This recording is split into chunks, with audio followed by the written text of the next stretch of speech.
bazolanda biso na kati ya Isaki News et Télévision. Na pesi bino nyonso mbote eza wa bino José Yongolome simple. Na pesi mbote mama Karine Lotala patrona. Losako na yo bia l'image, losako na yo tato ba chaleur. Très très très fort, maître Baina depuis Londres, losako na yo. Bandeko toyebi te soki tozala na ba docteur ya malamu to ya manzanza. Toyebi te soki ba docteur na biso na ba clinique ngaliema o toyo kaka clinique ngaliema hôpital ya Lokumu, hôpital ya l'état ya bien soki oke wapi me soki okomi na hôpital wana makambo nyonso esili solution eza kuna ba machine na bien tout eza kuna mais toza désolé toza na déception donc ba makambo moko ezosama kuna eza impossible bandeko eza impossible boyoka honorable oyo ake kosala examen bayebise bakangi ye balobi bakangi ye na nini ah Congo balobi bare na ye eza bien te pe aza na appendicite bandeko hôpital oyo ezaka ke otamboli mais soki okeka na clinique ngaliema solution malamu de basale ba examen bakange na nini na barin o barin eza mabe o barin eza ya kobeba aza na appendicite il faut basala opération bandeko ata bino moko il faut basala opération sikoyo ekomi mpo basala ye opération ekomi yaka lelo yaka lobi yaka lelo yaka lobi docteur o baprogramaki ke basala opération docteur azomona na lisusu te docteur atie poa bandeko na ngai docteur atie poa ntango docteur atie poa balobi ke tobenga ye babandi kobenga docteur o kende lobi ozonga lobi kende lobi ozonga lobi docteur atie poa docteur ayambaka lisusu telefone te bandeko na ngai koto moto azosufri libumu pasi tellement bayebisaki ke bare na yo ebebi appendicite azomona kaka ke ta mosu appendicite ekotobokela ye na nini nde azwi décision ye moninga kutu aza na mbongo honorable bongo ba individu bazangi mbongo balingo suka ndeni opération ebele salama na Congo eza ya lokuta bandeko ya lokuta bapasoloka bongo pona ka balobaki bapasolio eza ya lokuta opération ezanga tina bandeko nanga opération ezanga tina de eza pasi na mawa ya aza na mbongo yango alobi akendaki poto ye moninga na mbongo bongo be individu balingo sa ndeni me bakufi docteur akimi nanu tout ça ngana kolinga te ngana loba me nazotikela bino video ye moko honorable aloba makambo oyo ya moni na clinique ngaliema salite bangungi batoilette ezanga tina ye moko aza wana aloba bozolanda ye aloba ye moko nazotikela bino aloba boyoka ye bino moko tolanda bana kisasa mbote na bino nayambi moto monene ya Congo RDC honorable Lungwana oyo bana ba Congo balingaka mingi bakino balingaka mingi honorable azaki maladi ayokaki nzoto malamu te akena na hôpital o biso nyonso toyebi clinique Ngalema akoma na clinique Ngalema bayebisi ye ke ozana na barin ozana appendicite alors likambo eleki kuna moto ngaka sala intervention docteur Ango Akimaki. Alors yemoko honorable Longwana auto rateliwa na clinique Ngalema yemoka ko bisabino likambo auto mona pour président Félix Sekedi Ayeba, ministre de la santé, ministre de la justice, gouverneur ville accès Ayeba oizo le kana clinique Ngalema. Honorable Longwana mbote na yo. Mbote mingi merci. Okobisa bana Congo bazolanda yo makambo moni na clinique Ngalema. Na auto le ka période moko difficile parce que na qui passe dans les boumou na butu na kei na hôpital Ngalema pour bazongai en charge kuna clinique Ngalema na clinique Ngalema basalinga ba examen nyos na ba examen nyos banabi ke na un problème il y a appendicite na barin il fallait pas opérer ngai. Malheureusement, je suis opéré au moment où il faut que opéré. Docteur Abungi, je suis un téléphone à l'Azoya, je suis un téléphone. Na lobi soki na tikali boye awa na yo kufa na ke directement na poto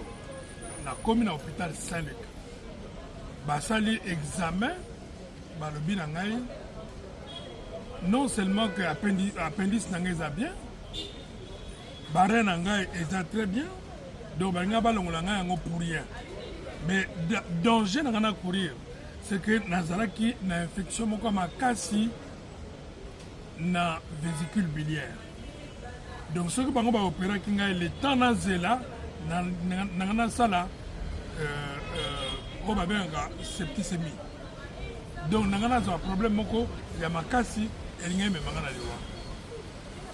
mais entre-temps on découvre que échographie wana esalaka te échographie wana emoni eloko eza bien yango elobi yango mabe mais en plus de ça oyo eza na problème bango bamoni yango te na hôpital pa nga nazalaki basali barecherche balobi ke échographie wana esalaka te alors ozo imaginer faux diagnostic wana bango balongolanga barein po bopesa yango na motu mosusu c'est tellement grave makambo ezoleka na Ngalema. En plus de ça hôpital lokola Ngalema eza hôpital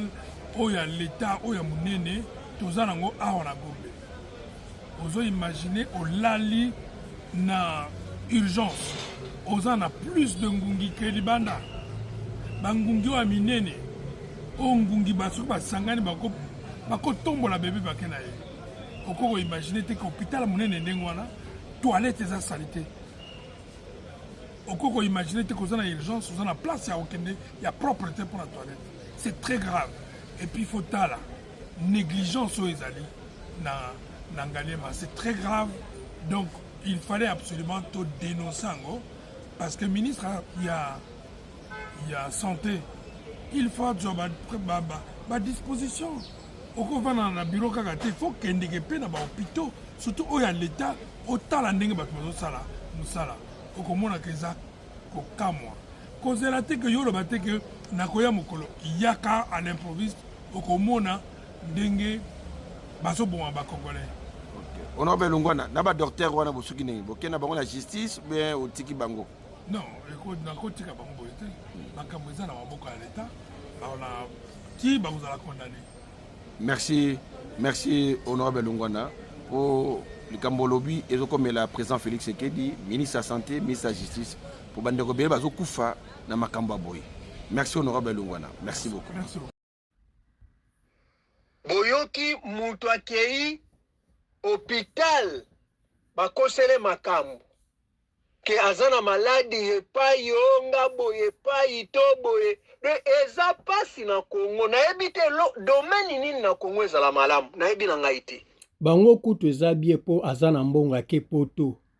bake komona ke azana maladi bongo bato bazangi mbongo ngosala nini nzambe na ngai ata domaine moko te na hôpital clinique Ngalema ekoma na baventure boy yango bazoboma batu bandeko na betela bino lisolo mwana na ngai ya 13 ans abane konda tout ça bakesalise examen. Bakoma kuna docteur wana yebisi alobi nenga za wana appendicite eza egi. Appendicite mata ye soki pa appendicite so pe Christ alobaki so pe nini. Il faut passer l'opération. Basengi pe combien mbongo. Na bi non. Mwana 13 ans bon azo ke 14 ans ke ça l'opération ya nini. Ote tolongola maladie tout ça na bi jamais. Mwana muke bo bande bo opération bo ba pota, pe ba poto bo kata kawana ote bolongola maladie yo batela mwana nazaki na nga convaincu te. Mwana nga basa l'opération na âge wana na 13 ans. Kaboyaka na bengi docteur mususu yaya camarade na ngai aza docteur nabi docteur tala na échographie pesi pe balobi mwana aza na maladie fallait que on ninga aza ona maladie komi ya minene tout ça babi tindela nga échographie wana pe yebisa ye aya bakesko na hôpital o docteur wana azali na sanfili kaka wana ba examiner mwana alpe mais ba docteur oyo baza ndenge nini mais oyo kocha mwana pote ya pamba tala bandeko ba pote bele bana basi bazwa ba opération eza ya mabe batikala na ba cicatrice eza ya mabe ta musu maladi te maningika pasola ka po azwa mbongo omona ba fantir mais komi nini yango na mboko